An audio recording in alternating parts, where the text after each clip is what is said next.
सांग मैंने मु जानी मो भॉइस टिके कम शुभा आपण सब बेले कहते आमर जड़े भाई कहते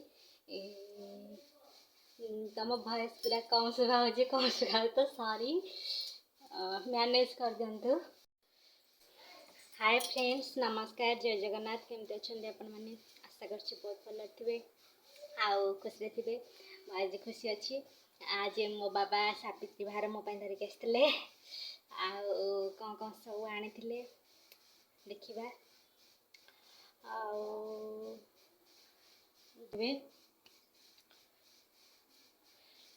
आज वीडियो आपण मानू केमती लगे लाइक करेंगे कमेंट करेंगे जो मैंने मो चैनल नुआ अच्छा सब्सक्राइब करदे प्लीज प्लीज माने बापार जिनस बाबा बापा भाई जिनस तो समस्त आशा थाए तो बाबा भी सब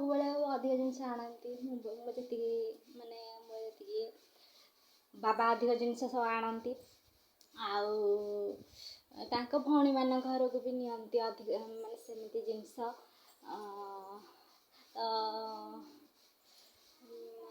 सेमती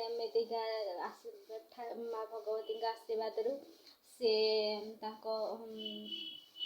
चलापथ माँ भगवती माने फूल बिछे था कंटा न बिछो आमे हूँ चारि भौणी माने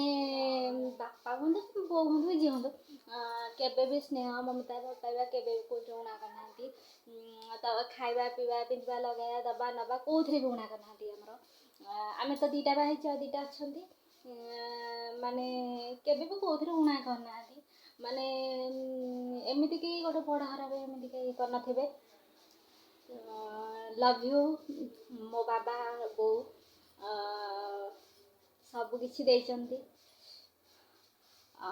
देखा सबू नाली जिनस आसी मो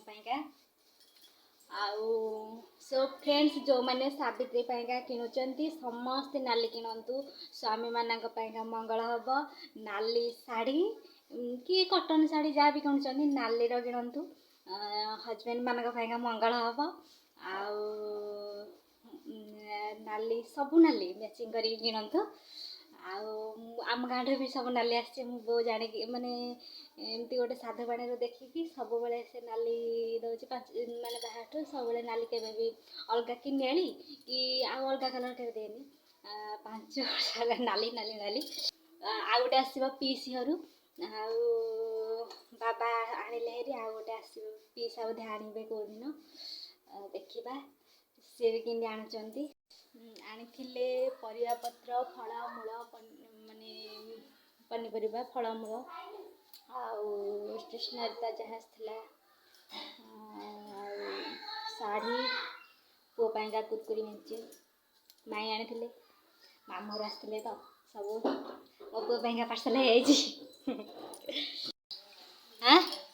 पैसा देले बड़टे 100 हाँ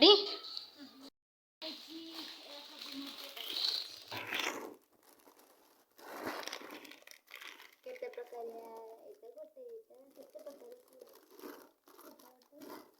एटा चीनी एटा चूड़ा एटा तेल नड़िया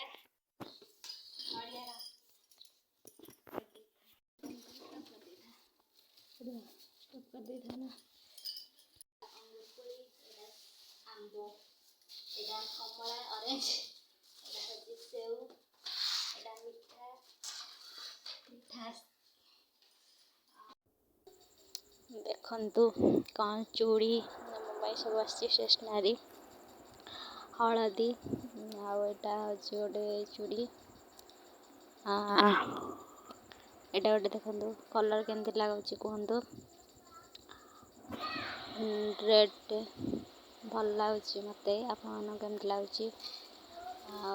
आटा तो साबित्री मेन सज आटा हूँ सिंदूर एटा गोटे चूड़ी माने साइड रो आमती सब आसी मेहंदी तेल माने टिकली शंखा पाउडर क्रीम सब सब आसी एटा गोटे चूड़ी आसी सबू आसी କୁହନ୍ତୁ କେମିତି ହେଇଛି। ଆଉ ଦେଖନ୍ତୁ ଶାଢ଼ୀ ଏପାଳିକା ଆସିଛି ଶାଢ଼ୀ, ଦେଖନ୍ତୁ ଏ କଲର୍ଟା କେମିତି ଲାଗୁଛି। ଆଉ ଦେଖନ୍ତୁ ଏଇଟା ହେଉଛି ପଣନ୍ତ, ଏ ରେଡ଼୍ଟା ହେଉଛି ପଣନ୍ତ। ଆଉ କୁହନ୍ତୁ କେମିତି ଲାଗୁଛି ଶାଢ଼ୀଟା। ଏପଟେ ରହିବ ପଣନ୍ତ।